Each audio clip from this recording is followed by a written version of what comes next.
resurrected himself. But for us, it is very different. We are now Sahajogis, but we were ordinary human beings. We had no light within us. Now the light comes within us, and we see the light. Then what do we become? We have to become the light itself. Christ was the light. He did not have to become. We have to become the light. And now you have to guard on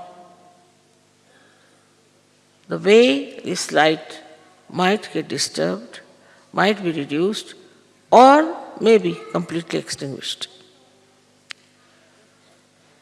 So carrying on yourself with this light, first thing you should know that if you see the light is not proper, means you are not the light. You have to become the light. When you are the light, then in that light you can easily see how your mind works, what ideas it gives, what affects your mind while you are ascending. Is this the worry, or is this the responsibility that you have? Or is this from the bad habits you had? That there is an impediment in your growth as a spiritual personality. So you have to guard yourself all the time and see for yourself how you are progressing. It's a very beautiful journey, very, very beautiful journey. Yesterday I was very much happy to hear the song of the Russians who describe about the journey of Kundalini. This is true, no doubt, that you are a realized soul. Basically, you were not a realized soul. But now, you are a realized soul. You are an evolved state. Now, what is missing is the idea that we are absolutely all right and nothing can harm us, nothing can bring us down. If you develop such a egoistical idea, it's not going to help you at all. What you have to do is to all the time introspect yourself. That's what is meditation for. To see for yourself how you are keeping up your spiritual ascent. No one else can do it. It's your own individual work. Of course, if you go to the collective, immediately they will know what chakras you are catching.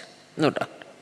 They may not say, they may not refer it, but they will know definitely that such and such chakra is catching and this person has this problem.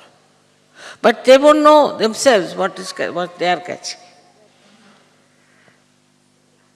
What is their problem is. So if somebody tells you that I think this chakra is catching in you, you should never feel bad about it. Because by keeping that chakra intact, you are ruining your own life. So what you have to do is to see that if somebody tells you that I think this is a chakra, is there something wrong? You should thank that person, thank what you have told me. Like a mirror. If you see in the mirror there's something wrong with your face, you can immediately correct it. In the same way, if somebody points it out to you, you have to be mature enough that you should know that it's a great blessing that such thing has been pointed out to you. Like the other day, there was some quarrel between the two leaders. Always, there are two leaders, always there are quarrels. There should not be. It's like two eyes never fight, two hands don't fight, two legs do not fight. But if there are two leaders, there's always a problem. You have to have always one leader. otherwise big problem. So they were arguing among themselves, you see. Two leaders arguing among themselves. And they came to me. Immediately I saw one of them was absolutely caught up. I said, you put your hands towards me. When he puts his hand towards me, immediately he pushed it back. So what happened? He said, I'm getting burning sensation, mother. I said, that's it. Now do you know what's wrong with you? He says, I'm very hot-tempered now, I know. I'm very egoistical, I should not have behaved like that. But at the same time, he could have felt very bad because I said it to him. But he did not, because he is a surgeon. And he knows what is benevolent for him, what is good for him. He did not feel bad at all. On the contrary, he was so thankful to me that, mother, because of you I have been found out. Otherwise I was hiding it within my heart.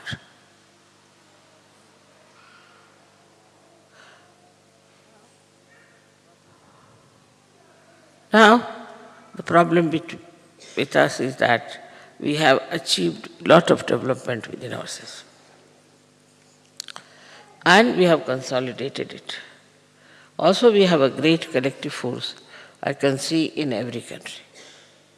We can give realizations to so many, and we can really establish all these great truths in our lives.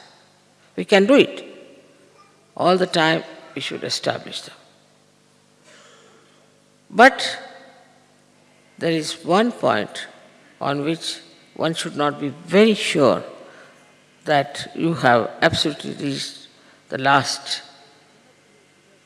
truth. You have to be careful on this point very much.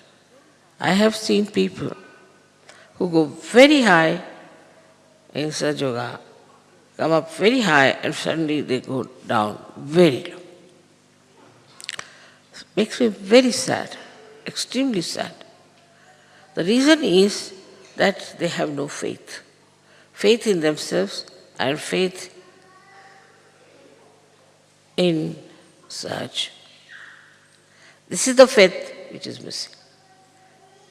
You have to have faith in yourself and faith in Sahaja. Sahaja means there is the divine power. And this all-pervading divine power is looking after us. It is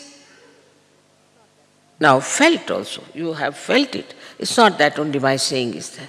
You have known that it is so. But even knowing that, it has not become such a faith within you. But this is the faith about Christ has talked. This is the faith with an enlightened mind, not the blind faith. And with the blind, you might make mistakes. While with the enlightened one, if you have faith, you become extremely powerful. Extremely powerful. There cannot be any problems if your faith is enlightened. So now, you see in Sahaja Yoga, many people who are very steady,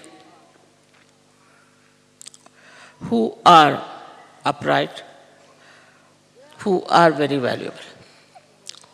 They are like the people who know they are standing on the rocks. But those who are not yet so steady are the people they think they are still dwindling on some sort of a funny waters of this life. The rocks are there, standing on the rocks. And also that has come out of faith, that nothing can disturb us, that faith. Nothing can trouble us.